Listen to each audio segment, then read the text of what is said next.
That's crazy. Yes. So, but We are now live.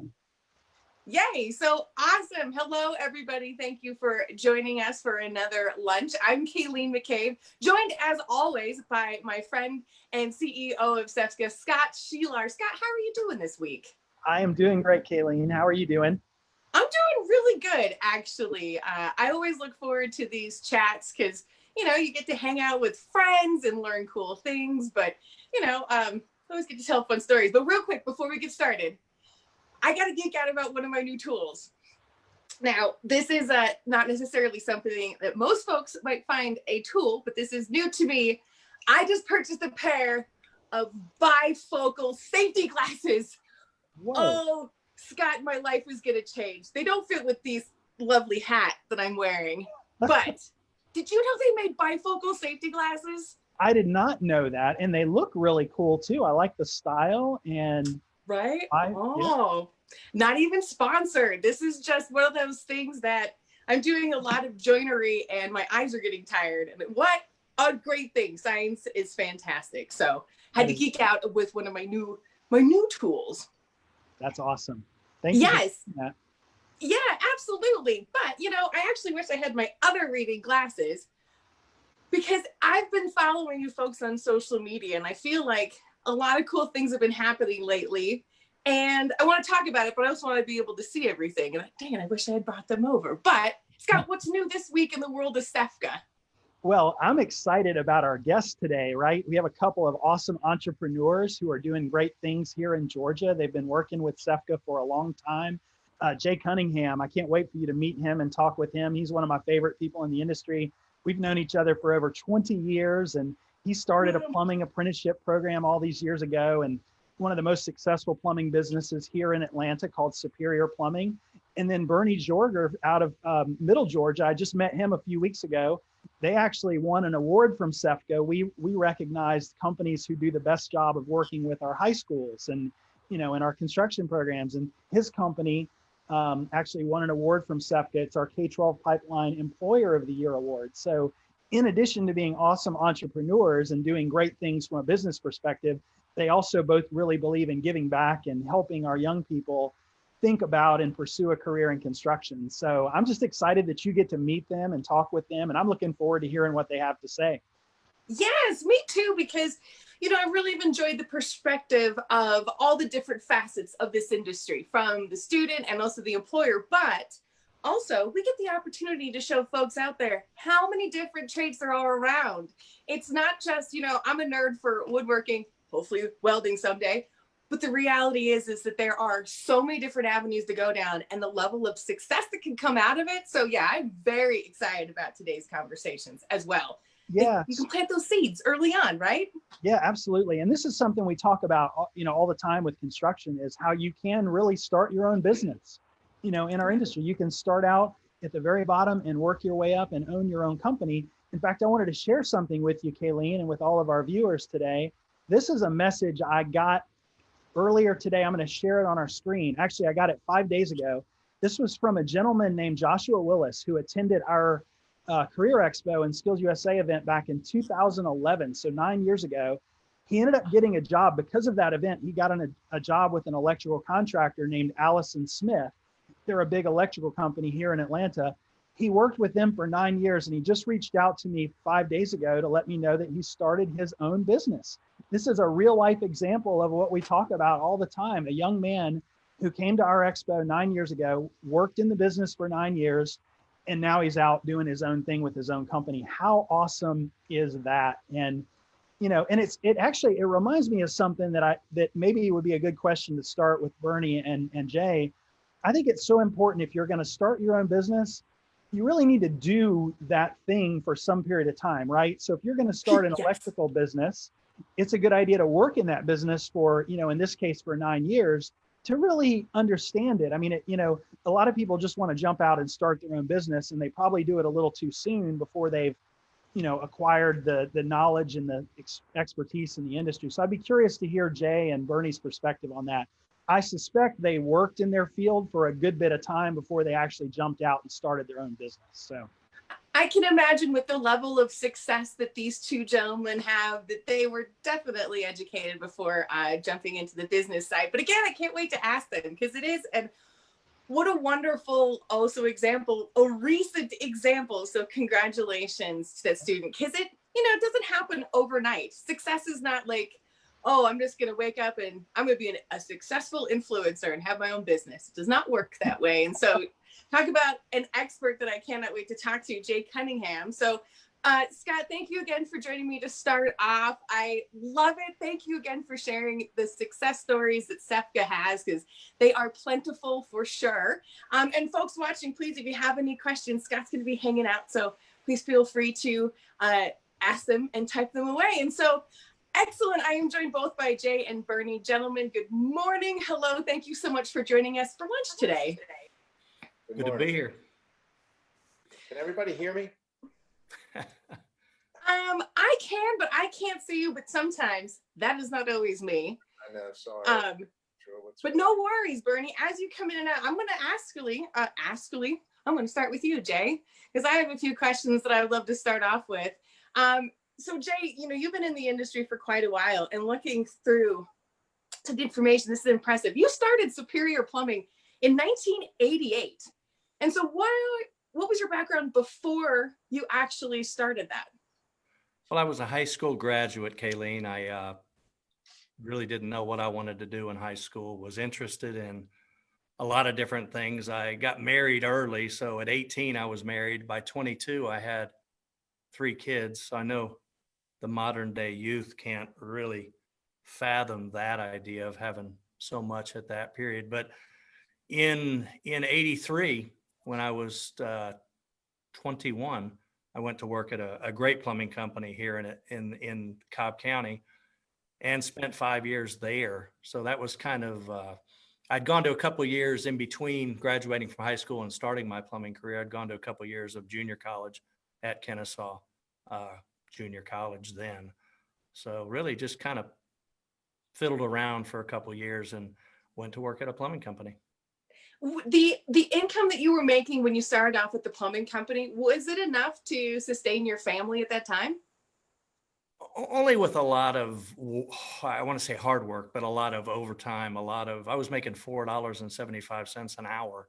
Wow. And the amount of work you got to do. I mean, things were a lot easier then, I think, as far as the amount of bills you had and stuff like that. I lived in a mobile home. Didn't have a whole lot extra that I did, Kayleen, but I was out there doing stuff as hard as I could and working, trying to feed my family. I think that's a really important story to tell, though, that one, success does not come overnight, and it takes a lot of hard work sometimes just to make it, but keeping at it, it pays off. It's not that, I think the hustle and grind over the years, you become sharp in skills, sometimes start enough to start your own business. So what gave you the confidence to go from then working with the plumbing company to then start your own company? Well, I think to give credit to the company that I was at, Kayleen, back then, was the company that I worked for. It was called Sundance in Cobb County. And the owner of that company was very interested in the people at the company bettering what they were doing, their lot in life, essentially. So he sent me to plumbing school at night. So I went to a technical college in the evening for several years in order to get a lot of the knowledge I needed. It also helped me with some of the business pieces of stuff as I was going to learn and coming along. But in 88, again, 5 years after I started, I had gotten my license shortly before that, my plumbing license in the state of Georgia, and decided just to take the leap. And the company that I was working for supported that totally, which was impressive. And it's also needed for young people that are sort of interning at a company or doing what they're doing. It's nice for the company that they're working for to also support them. I completely agree. And what I really love hearing is the fact that you came from a company that supported you in your success. And I don't want to jump to conclusions, but are you doing the same thing with Superior Plumbing? Well, absolutely. For the last 32 years, we think that if we're getting a plumber that wants to better himself and get out on his own eventually, that's going to be a better employee for the company and for the customer. So if they've got the aspirations, Kayleen, to get out and do it on their own eventually, then they're going to be much better for us in that period of time that they're with us. That is really incredible. And I have to throw in a question, because I think a lot of employers right now are hesitant on taking that sort of leap as far as, yes, encourage your employees, because if you encourage them to be the best, sure, some of them are going to go out and start a company, or you are going to have the best employees around who love their career and job at your business. What would you say to a company who's sort of on the fence as far as, investing back into their employees? It's very important, correct? Well, I think, Kayleen, the biggest point in the plumbing industry, at least in the world that I see it here in Georgia, a lot of companies will have their employees, and we just happen to have all of our plumbers are licensed by the state of Georgia, so that gives them the credential. We make them get licensed. They can't produce here at the company unless they're licensed. So we make them take on get the license, get the credentials to go on their own. So it is paving the road for them to, if they want to. Not all of them want to, but if they want to get on their own, and when they do get on their own, Kayleen, we will, in many different ways, we will support what they're doing as long as we think they're upholding the standards of the industry. I love it. And I am impressed. I wish every state made sure that everyone was licensed. Yay, Georgia. Okay, always knocking it off the charts. Also on the licensing board, Kayleen, for the state. So I kind of have to beat that drum and want to beat that drum. So. And I want to beat it with you, to be honest. Let's start our own band. How about that? All right. I just want to be the drum. Yeah. That's fine. Me too. Okay. Marching band. I got this, Jay. So, one of the ways you're giving back is a program, Ready to Work. Can you tell me about that? What is that again now? The Ready to Work program? Correct. Yeah, probably 10, 12 years ago, I was meeting with a high school principal local. It happens to be the high school that I went to school, North Cobb High School. And we were talking about the graduation rates and the fact that he had a whole segment of people, of students, boys and girls, that weren't really fitting in. They were sort of dropping to the side. So we developed a way to do a plan to start a class or classes in that school back 10 years or so ago to sort of entice these kids into this construction program, essentially. And what it did was we met with the teachers. We met with all the students' parents, and the parents we met with them in, I think they call it the media center, the library, whatever it is. We met with them, and they were so surprised to find out what their daughter or son could make in these different industries of plumbing, electrical, what have you. They were blown away by the fact that their child, who they thought if they went into doing one of these things would live a meager life. And they were very pleased to find out that they would do very, very well. So. Very well. Yes. All of my friends have the best toys, to be honest, and little to no debt. And also, these great skills. So the program is at North Cobb High School. Uh-huh. Are there plans to expand to other high schools? When we started it, then it was also got going in Allatoona High School and at Kennesaw Mountain High School. So then it was done. We supported it by providing in the very beginning of it. I sent a plumber over there the whole school year for a couple of years to teach the program, paid them. So in a way, and then after that, we started funding the teachers that the school system would bring in. So it's a great program. And it also is probably at least locally, Kayleen, the genesis of building back the idea that this stuff is cool.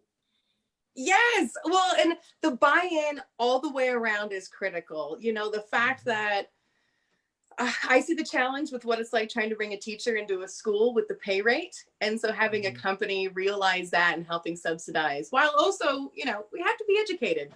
It's critical. You cannot. The governor, Kayleen, was interested in it back then. That we had a great governor that was just starting out, Nathan Deal, and he was very interested in this. So we got his attention, and he worked really hard with us to broadcast it in the high schools and do stuff like that, so that we could turn around what the counselors were just referring this 4-year school. So we were able to get a start of something that's sort of turning the ball around in the direction of what we're doing. I absolutely love it. Jay, thank you so much for taking a hot Absolutely. moment to go through some of this. Please stick around because I want to bring you back. I will. Yeah, excellent. But right now, Bernie, hello. It is so wonderful to see you and get to chat. Hi. How are you? Finally got back. I'm terrific. How are you doing? Good, good. Thank you for asking. I can't complain. You know, I am so excited to get to talk to both trades today because I always tell kids, you know, plumbers are pretty cool, but HVAC, hottest and coolest people in the room. That's It's right. science. That's Yes. So you were actually interested in the HVAC industry at kind of a young age. How did that come about? I grew up in kind of the tradesman's family. We had carpenters, electricians, laborers. My dad did a lot of remodeling and things of that nature. So I always had my hands in on something. I always said back then, our hands were our best tool. And ever since growing up in the city of Philadelphia, always knew about wanting to work, a good work ethic. And I knew I wanted to do something in the trades. I just didn't know what. That was the biggest thing, trying to find what trade that I wanted to be in. It was hard for me to decide. And but having the capability of being around different trades was what was the most interesting for me. Big time. You know, I think it's important for people to see the exposure because it's just not a hammer and nails. There are so many different things that go into it. But then your path actually took a different direction. You went into the Air Force for a bit. So thank you very much for your service. You're welcome. But what did you do in the Air Force? So I was a fuel systems mechanic in the Air Force.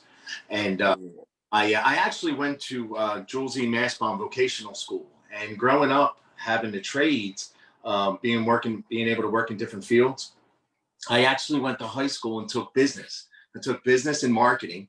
And because I figured, at the time, I knew I was going to be working with my hands. And I think at a young age, I kind of knew that I wanted to own my own business. I didn't necessarily, I thought it, I didn't know it. I thought that's what I wanted to do. So I figured, why not take the advantage of getting the business side of it, the marketing, and had the best of both worlds, and then so after smart. that, what's that? That is the best. That is so smart, Bernie, on a level that I wish more people talked about it because it's not just talking about learning the trades with your hands. It's also the business aspect to it. You have to know these things. Yes, ma'am. I agree 100% because that's as I got older, I made many mistakes. It's, nobody's perfect. We all know that. But the biggest thing, a lot of my business errors were related to not having the knowledge. So you fall, you get up, you fall, you get up, and you learn. But with the trade, I grew up with that. So it was a lot easier, but it was the business side I struggled the most with once I opened up my own business. So with that knowledge, because hey, I come out of residential construction too, it eats people alive, not because of the skills, it's because of the business side to it. It'll destroy a master craftsman overnight. But with that knowledge that you have, and you're also working with Houston County Career Academy, are you passing that knowledge on? Absolutely. Today's day and age, I feel like I am hoping that Bernie is taking a very long time. Oh, please continue, Bernie. It looks like you're unfrozen. Oh, okay. Sorry about that. You're fine. Technical difficulties here. You're good. We need more business leaders to recruit and hire students. These kids today, I feel like they don't know I don't say that they don't know what they want, but we need to give them some kind of guidance. When I went to my vocational school, my freshman year, we were able to go and we chose 4 individual trades that we wanted to, that we thought we were interested in. And I wish today that the kids had that opportunity to be able to go to the classes, see the instructors, and feel it out. Because once you make that decision, then I feel like you're stuck in it for the next 3 years. So I feel like we need to prep the kids more who are interested in the trades. How we can do that is just by getting the literature out there, visiting companies. We always have students coming here to our location to do shadowing, to go with some technicians, be around the shop, ask questions, and try to obtain as much information as they can to make that decision on what type of trade they want to get into. Because at a young age, not everybody knows. So that's one thing that I think the kids struggle with today. I still struggle with it. And if I had known how many different cool avenues there were to go down, I would be lost. And I'm so disappointed that I didn't get to play earlier. Hey, real quick, let's say I'm a student right now watching, or a parent or a teacher or somebody. Can they find you online and reach out and schedule an appointment to walk through? Absolutely. They can go to our website. They can fill out an application. And we have that all the time from the vocational schools. I like to visit the schools occasionally on a bi-weekly basis. Get my face out there, ask them questions, see what they like. Not only do I want them asking me questions, but I want to try to get in the minds of these students today. What interests them? I think there's so many students out there that have a talent and they just don't know it. And you have to put it in front of them to see what they're capable of doing. Big time. And, I think a lot of them don't understand that they can make such terrific money in a rewarding career, that the potential is huge, because you didn't start off owning a company.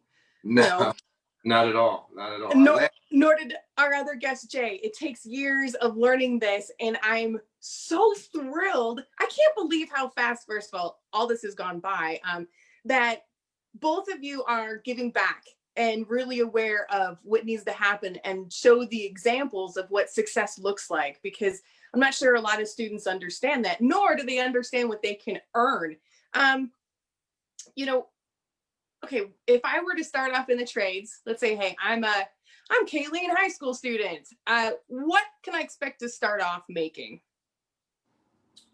So I think different geographics determine that price, or that scale, that rate. But on average, we start between $8 to $10 an hour, providing a skills set of doing maintenance, general maintenance, changing filters, cleaning coils, and then further in their education with OJT, which I truly believe in. That's one of my biggest beliefs as far as on-the-job training is the best. Getting their hands involved with what they're doing, everyday experiences with customers. I know at our and our local vocational school, the one thing that they do teach students is outside of fundamentals is speaking with customers, learning how to interview. One of the biggest things. And that is awesome. I thought that's one thing that caught my mind, or caught my eye when I was going to the schools, that they have a class that teaches them how to go in and interview, how to dress, how to present yourself, how to speak, how to create a resume. And that's critical because, some people can't. Just here today, it makes me nervous kind of talking, but you have to be confident. That's one of the biggest things is having that confidence level to be able to walk into a place of business, stand tall, stand proud, and let them know what your skill sets are. And I was really happy to see that the schools were teaching that in the fundamentals of the class. I'm thrilled beyond all belief. Again, the things that are happening in Georgia should be replicated around the US, because it is critical. And then I hope that class is also teaching them how to show up the second, the third, and the fourth day, which is critical to have employee retention. Jay, I'm so happy you were able to join us back, because the question I just talked to Bernie about, as far as, sort of the pay wage and opportunities, let's say hi, I'm Kayleen, high school student. What was my starting wage and sort of career opportunities look like in plumbing? I think if you're going to start out first, you don't have really a big prerequisite list of other than a good attitude and some of the stuff Bernie was saying. Some of the soft skills are it's neat to see in the young people when they have the soft skills that are presented right away, rather than having to learn them sort of on the fly. But I think in the beginning, you're going to make 35 to 40 grand. Our average plumber right now is making about $94,000 a year. So, and I've got guys that make upwards of 200. So it has a wide range, But I think the point, as both Bernie and I would make, is it's very rewarding to work hard in this industry, and the expectations will definitely be good, and you'll surprise yourself as time goes on. I agree. And, you know, something that I think is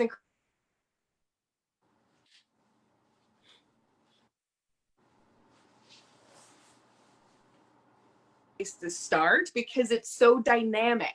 You know, you just don't walk on.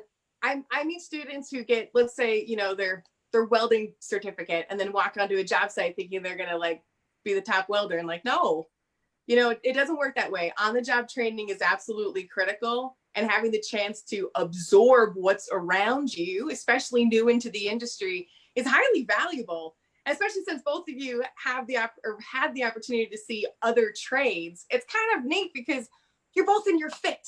You know, like, okay, you know, it's always sad to meet contractors who are in the wrong industry and very unhappy.